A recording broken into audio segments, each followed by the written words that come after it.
اس سال 2020 میں امریکہ میں صدارتی انتخابات ہو رہے ہیں. جیسا کہ آپ کو معلوم ہے کہ وہاں پر دو جماعتی نظام ہے، ڈیموکریٹس اور ریپبلکنز، اور دونوں جماعتوں کے امیدوار آمنے سامنے ہیں. کون سا امیدوار جیتے گا، کون سا امیدوار ہارے گا، کس کے امیدوار کے جیتنے سے پاکستان کو فائدہ ہوگا یا نقصان، دنیا کو فائدہ ہوگا یا نقصان، پوری دنیا نظر لگائے بیٹھی ہے ان کے نتائج پر. ہم آج بات کریں گے اسی موضوع پہ. میں ہوں نوید اور آپ دیکھ رہے ہیں نکار خانہ. جی السلام علیکم ناظرین. ہم بات کر رہے ہیں آج امریکہ میں ہونے والے صدارتی انتخابات پہ. دو جماعتیں، دو امیدوار، پورے ملک میں ووٹنگ ہو رہی ہے. چند ایک اکثر لوگوں نے بیلٹ باکس کو، جو پوسٹل بیلٹ باکس ہے ان کا استعمال کیا ہے. اکثر لوگوں نے پولنگ بوتھس میں جا کر ووٹ کاسٹ کیے ہیں. نتائج آنا شروع ہو چکے ہیں، ووٹ گنے جا رہے ہیں. اور جیسا کہ برنی سینڈرز نے کہا ہے اپنی ایک ویڈیو میں آج سے ایک آدھا دن پہلے کہ یہ بڑا کیوٹک قسم کا کاؤنٹنگ ہوگی، کیونکہ جن لوگوں نے پولنگ اسٹیشن میں ووٹ ڈالے ہیں ان کے ووٹس جلد کاؤنٹ ہو جائیں گے. اور جو بیلٹ باکس، جو بیلٹس جو ہیں وہ وایا پوسٹ آ رہے ہیں، ان کے آنے میں دیر سویر ہو سکتی ہے. اور اس دیر سویر کی وجہ سے جو رزلٹس ہیں، جو نتائج ہیں، ان میں بہت سا ڈیلے ہو سکتا ہے. اور اس ڈیلے کو بنیاد بنا کر آئدر ڈونلڈ ٹرمپ اور جو بائیڈن پرابلم کریٹ کر سکتے ہیں. لیکن لائکلی سچویشن یہی ہے کہ ڈونلڈ ٹرمپ صاحب جو ہے وہ اپنی پرسنالٹی کی وجہ سے، اپنے پاسٹ میں جو انہوں نے کام کیے اس کی وجہ سے لائکلی سچویشن یہی ہے کہ وہ کیوس کریٹ کریں گے. اور ابھی میں کچھ تھوڑی دیر پہلے ایک خبر بھی پڑھ رہا تھا کہ ڈونلڈ ٹرمپ جو ہیں وہ بی بی سی شاید رپورٹ کر رہا تھا کہ ڈونلڈ ٹرمپ نتائج کے حوالے سے، نتائج کے معاملے کو لیتے ہوئے سپریم کورٹ جانے والے ہیں. تو یہ تو سارا مسئلہ مسائل چلتا رہے گا. آئیے ذرا ہم دونوں جو امیدواران ہیں ان کی پرسنالٹی پہ، ان کے پاس پہ نظر ڈال لیتے ہیں، تاکہ یہ جو لوگ سوچ رہے ہیں کہ جو بائیڈن جیتے گا یا ٹرمپ جیتے گا تو کیا ہوگا، کیا نقصانات ہوں گے، پاکستان کو کیا فوائد ہو سکتے ہیں، پاکستان کی پالیسی، فارن پالیسی پہ کیا اثرات ہوں گے، ایز اے ہول اس ایریا پہ، اس ریجن پہ کیا اثرات ہوں گے. تو شروع کرتے ہیں سب سے پہلے جو بائیڈن سے، جو کہ ڈیموکریٹ ہیں اور ڈیموکریٹک پارٹی کی طرف سے اس صدارتی الیکشن میں امیدوار بھی ہیں. جو بائیڈن صاحب کی اگر بات کریں تو وہ 1942 میں ان کی پیدائش ہے، تقریباً 77 ایئرز اولڈ ہیں. اور ڈیموکریٹ ہی رہے ہیں شروع سے. آئی مین ڈونلڈ ٹرمپ کی طرح ایسا نہیں کہ انہوں نے وہ بہت سی پارٹیاں بدلی ہیں، شروع سے ایک ہی پارٹی میں ہیں. اور بڑی چھوٹی عمر میں یہ سینیٹر بھی بن گئے تھے 1973 میں، اور اپ ٹل 2009 یہ سینیٹر رہے. حتیٰ کہ اوباما کی جو گورنمنٹ آئی، اوباما صدر بنے تو اوباما نے اپنے وائس پریزیڈنٹ کے طور پر جو بائیڈن کا انتخاب کیا. اور کنزیکٹو جو دو ان کے ٹینیورز ہیں، جو بائیڈن کے وائس پریزیڈنٹ رہے. تو اگر کریٹیکلی ان کے پاسٹ پر ہم نظر ڈالیں گے تو کچھ ٹائم لائن میں کچھ ایسی چیزیں ہیں جو کہ ان کے ماضی کو داغدار کرتی ہیں، جو کہ ان کے ماضی کا ایک برا چیپٹر آپ کہہ سکتے ہیں. سب سے پہلے تو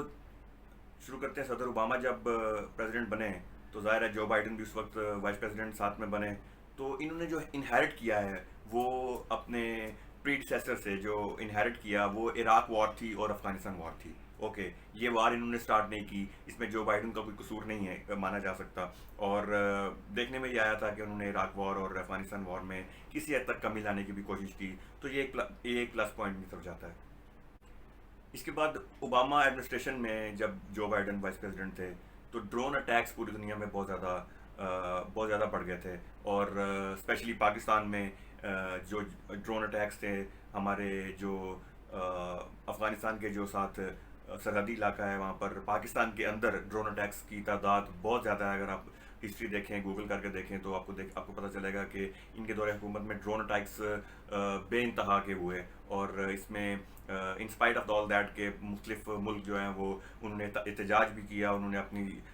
سالمیت پہ حملہ قرار دیا. مختلف ملکوں کی اپوزیشن پارٹیز، جس میں پاکستان میں Imran Khan P T I اس وقت فور فرنٹ پہ تھے، جو ان ڈرون اٹیکس کے خلاف احتجاج کر رہے تھے. لیکن ان ساری چیزوں کے باوجود بھی ڈرون اٹیکس جو ہیں وہ پوری دنیا میں ہوتے رہے انٹل انلیس کہ انہوں نے اپنا ٹارگیٹس اچیو نہیں کیے. سب سے بڑا میرے خیال میں ان کے دور حکومت میں ایک بلیک اسپاٹ ہے، وہ ہے لیبیا کا. 2010 میں امریکہ نے لیبیا پہ حملہ کیا، اس کو تباہ و برباد کیا، ان کے جو حکومتی آپریٹس تھا اس کو، اور جو مشینری تھی اس کو، انفراسٹرکچر کو تباہ و برباد کیا. اور ظاہر ہے جو ایک عام طور پر پلی لی جاتی ہے کہ ہم نے ان لوگوں کو لبریٹ کیا ہے.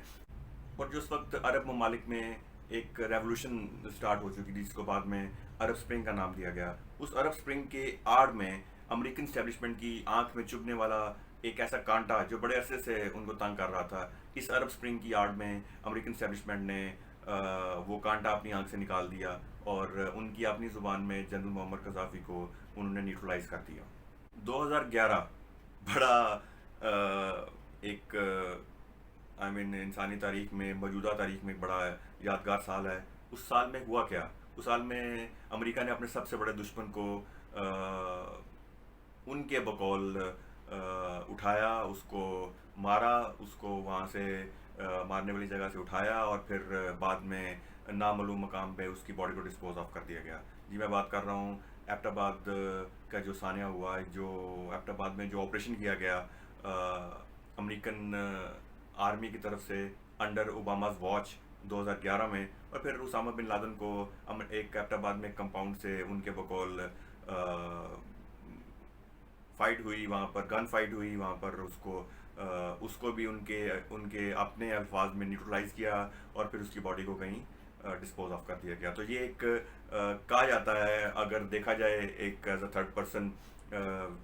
تو دیکھا جائے تو یہ 2011 میں رائٹ بیفور دا الیکشن یہ سٹنٹ کیا گیا، یا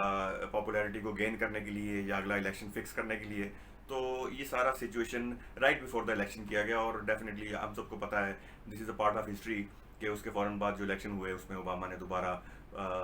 جو پریزیڈنٹ کا الیکشن تھا وہ بڑے کلیئرلی مارجن کے ساتھ جیتا. تو یہ جو ابھی میں بات اب سے شیئر کرنے جا رہا ہوں، میرے نزدیک امریکہ کا جو ڈاؤن فال تھا وہ شروع ہو چکا تھا. اسی پوائنٹ سے شروع ہوتا ہے، میرے اپنے ویوز میں اس پوائنٹ سے شروع ہوتا ہے، اور میں بڑا کلوزلی واچ کر رہا تھا. لگیلی اور ان لگیلی میں نے یہ سارا سچویشن میڈیا پہ دیکھا کہ جب 2013 میں سیریا میں بہت سا شور مچ چکا، اور ایز یوزول امریکہ نے بہت سارے اپنے دلیلیں دیں کہ وہاں پر یہ ظلم ہو رہا ہے، اور انسانی حقوق کی خلاف ورزیاں ہو رہی ہیں، اور وار کرائمز کیے جا رہے ہیں. تو اس سارے شور شرابے میں ایک دن اوباما صاحب ایسٹ روم جو ہے وائٹ ہاؤس میں، ایسٹ روم کے ایک ڈائس پہ آتے ہیں پریس کانفرنس کرنے کے لیے، اور 15-17 منٹ کی ایک پریس کانفرنس میں وہ بڑے مدلل انداز میں لیبیا کے اندر بشار الاسد کے جو جرائم ہیں، اور جو وہ کتنا بربریت ہے اس کی، اور جو ظلم ہے وہ اس کا بیان کرتے ہیں، اور اپنی امریکن عوام کو مخاطب کرتے ہوئے کہتے ہیں کہ ہمارے لیے بہت لازم ہو چکا ہے کہ ہم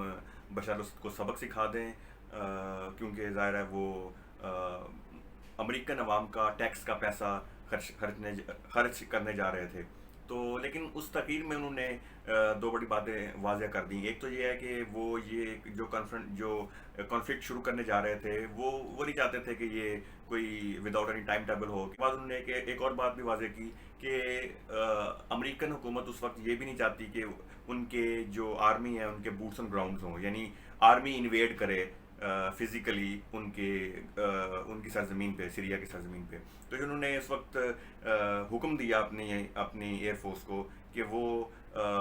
پن پوائنٹ جو سٹرائکس ہیں، ایئر سٹرائکس، وہ لیبیا میں کیے جائیں گے تاکہ جو لیبیا کا انفراسٹرکچر ہے اس کو تباہ برباد کر دیا جائے، جو بشار الاسد کا جو انفراسٹرکچر ہے اس کو برباد کر دیا جائے تاکہ اس کی طاقت کم ہو. تو یہ پریس کانفرنس جب ہوئی اتفاقاً میں نے اس کو لائیو دیکھا، 15 سیکنڈ کی پریس کانفرنس تھی. اینڈ آفٹر دیٹ میں میڈیا پہ اس وقت ٹویٹر اور فیس بک پہ میں ویٹ کرنا شروع ہو گیا. الجزیرہ، CNN اور اس طرح کے چینلز کو میں نے بار بار براؤز کرنا شروع کیا کہ کہیں سے کوئی ایسی خبر آنا شروع ہو جائے، کیونکہ ایسا ہی سیم سین لیبیا کے وقت بھی ہوا کہ اوباما صاحب آئے، انہوں نے ایک ڈیبیٹ کی، انہوں نے ایک پریس کانفرنس کی، اور رائٹ آفٹر دیٹ 15 منٹس وہ ایئر اسٹرائک شروع ہو گئیں، میزائل فائر کرنا شروع ہو گئے، اور وہ نیوز بھی سارے نیوز چینلز پہ آ گئی. لیکن جب یہ پریس کانفرنس کی گئی سیریا کے بارے میں تو 10 منٹ میں نے انتظار کیا، 15 منٹ، 20 منٹ، آدھا گھنٹہ، 1 گھنٹہ. تو اتنی دیر انتظار کرنے کے بعد بھی جب کسی نیوز